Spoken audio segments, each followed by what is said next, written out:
नमस्कार. बरेच वेळा आपल्याला डायबिटीजमध्ये काय खायचं त्याच्यावर आपले अनेक प्रश्न असतात आणि नेमकं काय खाल्ल्याने आपली शुगर वाढते आणि काय खाल्ल्याने कमी होते हे पण जाणून घ्यायचं असतं. तर आत्ताच उन्हाळ्यामध्ये आपण भरपूर आंबे खाल्ले असतील आणि असं समजून की आंब्याने साखर वाढत नाही. तर त्याच्या मागे काही सायंटिफिक कारणं आहेत की शुगर न वाढण्याची. आंबा कसा खाल्ला आणि किती खाल्ला तर शुगर वाढत नाही याबद्दल माहिती जाणून घेणं महत्वाचं आहे. तर मी डॉक्टर मधुरा भिडे पुण्यातच प्रॅक्टिस करते. गेले 25 वर्ष मी शुद्ध आयुर्वेदाची प्रॅक्टिस करते आणि आज 3 पदार्थांबद्दल मी सांगणार आहे ज्याच्यामुळे आपल्याला शुगर नियंत्रित ठेवता येईल. तर पहिला पदार्थ आंबा. आंबा हा खाताना तुम्ही फळ म्हणून खायचा आहे. त्याचा रस काढून किंवा कॅन्ड ज्यूस किंवा त्याचं सरबत करून त्याचा मिल्कशेक करून असा जर तुम्ही आंबा खाल्ला तर त्याने शुगर वाढणार आहे. कारण एक तर आपण बरेच प्रोसेस त्याच्यावर करतोय आणि कुठल्याही प्रोसेसने शुगर वाढतेच. त्यामुळे तो नुसता आंबा म्हणून एक फळ म्हणून तुकडे करून काप करून खाणं उपयोगी आहे.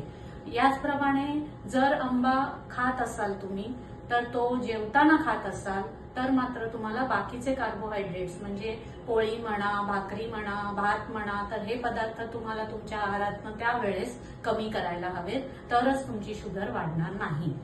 दुसरा पदार्थ आहे ते म्हणजे जांभळं. तो सुद्धा उन्हाळा आणि पावसाळ्याच्या मध्ये मिळणारं एक फळ आहे.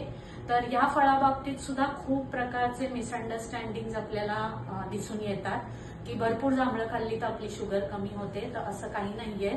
शास्त्रात सांगितले आहे सगळ्यात अगोदर जांभळाचं बी हे डायबिटीज आजारामध्ये ब्लड शुगर कमी करणारं आहे आणि दुसरं म्हणजे जांभळामध्ये कच्चं फळ खाल्लं तर मात्र शुगर वाढत नाही असं शास्त्रात सांगून ठेवलंय. त्यामुळे जांभळं जर मधुमेह नाशक वगैरे असं समजून भरपूर तुम्ही पिकलेली जांभळं खात असाल तर मात्र तुम्ही तुमची ब्लड शुगर वाढवत आहात. त्याचबरोबर तिसरा आणि सगळ्यात महत्वाचा पदार्थ आणि तो नॉर्मली आपल्या सगळ्यांच्या आहारात रोज असतो आणि असं आपण बरेचदा ऐकतो की दूध रोज प्यायला हवं. तर मी मात्र याबद्दल वेगळं मत मांडणार आहे.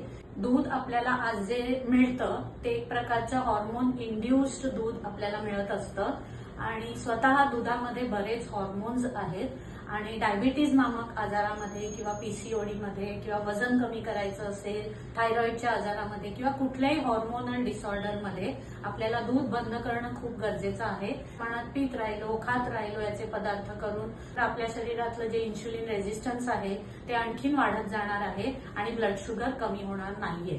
त्यामुळे डायबिटीजच्या पेशंटना थकवा वाटत असेल तर इतर अनेक पदार्थ आहेत की जे तुम्ही तुमच्या आहारात समाविष्ट करू शकता, पण दूध मात्र घेणं टाळलं पाहिजे.